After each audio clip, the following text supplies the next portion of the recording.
नमस्कार दोस्तों, हमारी आज की कहानी है देवरानी की अच्छाई का फायदा उठाया जेठानी ने। देवरानी ने सिखाया सबक। कहानी पसंद आए तो चैनल को सब्सक्राइब जरूर करें। अरे काजल, तुम तो बहुत सुंदर ग्लास पेंटिंग करती हो। जरा मेरी बहुत समय से पैक रखी कांच की प्लेट पर भी अपनी कलाकारी का जादू दिखा दो। ठीक है दीदी, अभी कर देती हूँ। अरे वाह, बहुत ही खूबसूरत चित्र बनाए हैं तुमने इन पर। धन्यवाद दीदी। खुश होते हुए काजल ने अपनी जेठानी सविता को अपनी तारीफ करने के लिए आभार प्रकट किया। दोनों देवरानी जेठानी एक ही घर में रहती है, पर उनके चूल्हे अलग हो चुके हैं। पर घर के हर शुभ अवसर और बुरे दौर में इन दोनों के पति एक दूसरे का साथ देने की पूरी कोशिश करते हैं। एक दिन सविता ने काजल से कहा, काजल, आज मेरी कुछ सहेलियां मिलने आ रही है बहुत समय बाद, तो तुम खाना बनवाने में मेरी मदद कर देना। हाँ दीदी, ठीक है। तो मैं ऋषभ को स्कूल भेजने के बाद आ जाती हूँ। बेटे ऋषभ को स्कूल बस में बैठाकर और अपने घर का खाना और बाकी काम जल्दी जल्दी निपटाकर काजल सविता की मदद करने चली जाती है। बहुत प्यार से सविता बोली, अच्छा काजल, तुम्हारे हाथ के फेमस दही बड़े और छोले भटूरे बना लो। छोले मैंने उबाल दिए हैं और बड़े की दाल भी पीस कर रख दी है। तब तक मैं थोड़ा घर व्यवस्थित कर देती हूँ। ठीक है दीदी, कहकर काजल ने जल्दी ही सब कुछ तैयार कर दिया। सविता बोली, तुम्हारे हाथ तो मशीन की तरह चलते हैं। वाह काजल, और खाना भी बड़ा स्वादिष्ट दिख रहा है।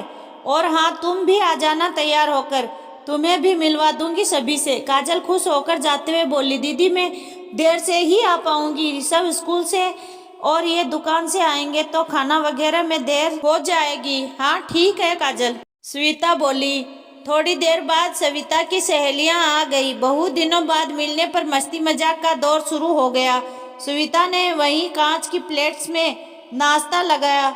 सभी ने उस पर की गई पेंटिंग की खूब तारीफ की। सहेली नेहा ने पूछा, कहाँ से लाई हो ये सविता? सविता हंसते हुए बोली, अरे मैंने ही है ये पेंटिंग, बस कर लेती हूँ थोड़ा बहुत। उसने काजल द्वारा बनाई गई और भी चीजें दिखाई, पर अधिकतर उसने उन्हें कहीं और से लाई गई या खुद बनाई गई है, यह बोला। कुछ देर गप्पे मारने के बाद सभी खाना खाने बैठे। उनमें से एक सहेली प्रीति बोली, तुमने तो बहुत स्वादिष्ट छोले बनाए हैं और ये दही बड़े भी। वाह, मजा आ गया आज तो। श्वेता, तुम्हारे यहाँ? सविता बस झूठी तारीफ सुन खुश हो रही थी। तभी काजल ने आकर सभी को नमस्ते किया। तभी नेहा ने कहा, सविता ये तो तुम्हारी देवरानी है ना? हाँ, मेरी देवरानी काजल है ये। अरे आओ बैठो काजल, तुम भी मजे लो अपनी जेठानी के हाथों से बने स्वादिष्ट चीजों का। भाई तुम तो बहुत लकी हो, तुम्हें तो मौका मिलता ही रहता होगा सविता द्वारा बनाए बढ़िया व्यंजनों का। पहले तो कुछ खास नहीं बना पाती थी, अब तो शेफ भी फेल है इसके आगे। रीता नाम की सहेली बोली, अरे ग्लास पेंटिंग भी बढ़िया कर लेती है ये। मैं तो कहती हूँ कुकिंग और आर्ट्स क्लास खोल लेना चाहिए तुझे तो। सविता बस दिखावटी हंसी हंसने को मजबूर थी अब काजल के सामने। और काजल को तो जैसे अपने भोलेपन और बेवकूफ बनने पर गुस्सा आ रहा था। सोचने लगी कि कितनी मेहनत और दिल से मैंने सब कुछ बनाया था। दीदी ने एक बार भी मेरा नाम नहीं लिया। आज समझ में आया कि क्यों मुझसे इतना मीठा मीठा बोलती थी, ताकि मुझसे काम करवा सके और सारा श्रेय खुद लेती रही होगी। आज मुझे सबक मिल गया कि अपनी अच्छाई का किसी को फायदा मत उठाने दो। शायद इसीलिए जिंदगी हमें हमेशा नया पाठ पढ़ाती है। काजल ने सविता को उस वक्त कुछ नहीं कहा, क्योंकि वो नहीं चाहती थी कि सबके सामने उसका अपमान हो। और जो भी हो, आखिर है तो उसकी जेठानी ही।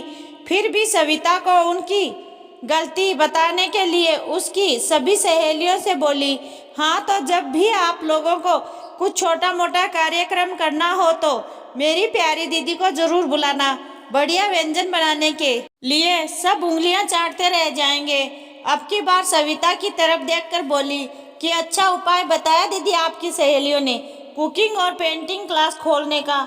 वैसे जेठ जी तो आपको बिल्कुल भी अनुमति नहीं देंगे, तो मैं सोच रही हूँ कि मुझे भी बहुत शौक है इन सब का, इसलिए जल्दी ही यही सब सिखाने लगूं, 4 पैसे भी आ जाएंगे और नाम भी होगा। क्यों, ठीक सोचा ना मैंने दीदी? दीदी क्या बोलती, नजरें चुराते हुए हाँ में सिर हिला दिया। भगवान जाने सबक मिला या नहीं, पर जिंदगी ने दोनों को नया पाठ जरूर पढ़ा दिया था। पूर्णतः स्वरचित और काल्पनिक। दोस्तों, अगर आपको यह कहानी पसंद आई हो तो कृपया कमेंट बॉक्स में अपने विचार जरूर व्यक्त कीजिए। धन्यवाद।